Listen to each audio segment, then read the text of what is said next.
Kalau kamu mau mulai investasi, tapi bingung harus pilih apa? Saham, takut, kripto, ngeri, bisnis, belum siap. Akhirnya, kamu nggak mulai sama sekali. Padahal, ada satu instrumen yang dibuat khusus untuk pemula. Namanya reksadana. Kenalin, Alwan. Dia sudah lama ingin mulai investasi. Tapi, setiap kali lihat saham, dia bingung. Lihat grafik, pusing. Lihat berita, makin ragu. Akhirnya, dia cuma bilang, nanti aja deh. Waktu terus jalan. Uangnya tetap disimpan. Tidak berkembang sampai suatu hari, dia dengar tentang sesuatu yang berbeda. Reksadana bukan dia yang mengelola uangnya, tapi ada orang yang profesional yang mengelolanya untuk dia. Dan disitulah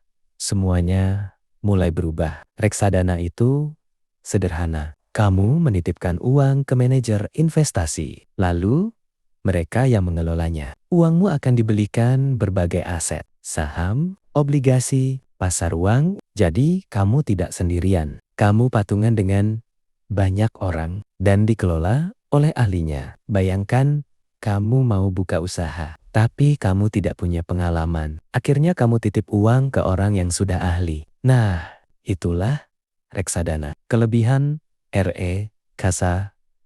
Setelah Alwan coba, dia mulai merasakan beberapa hal. Mudah untuk pemula. Tidak perlu analisa rumit. Tidak perlu pantengin grafik tiap hari. Cukup mulai dan konsisten. Bisa mulai dari kecil. Tidak perlu jutaan. Bahkan dengan uang kecil, kamu sudah bisa mulai investasi. Di Kelo La Profesional, ada manajer investasi yang tugasnya memang mengelola uang. Jadi, kamu tidak sendirian. Diversifikasi otomatis. Uangmu tidak ditaruh di satu tempat. Jadi, risikonya lebih tersebar. Tapi, setelah beberapa waktu, Alwan juga mulai sadar. Reksadana bukan tanpa kekurangan. Kekurangan reksadana return tidak sebesar saham langsung. Karena lebih aman. Hasilnya biasanya tidak terlalu tinggi. Tidak bisa sepenuhnya kontrol. Kamu tidak memilih sendiri asetnya. Semua tergantung manajer investasi. Tetap ada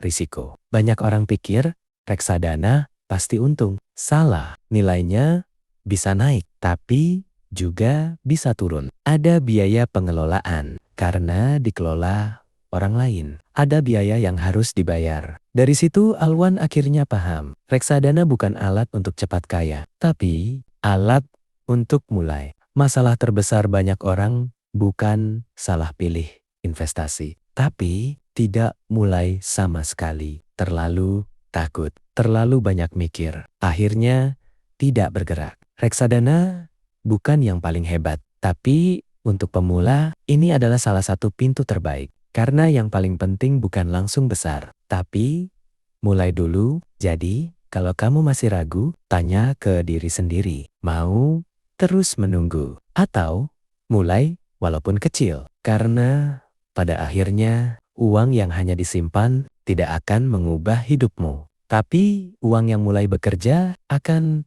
mengubah segalanya. Jangan lupa untuk like, comment, share, and subscribe.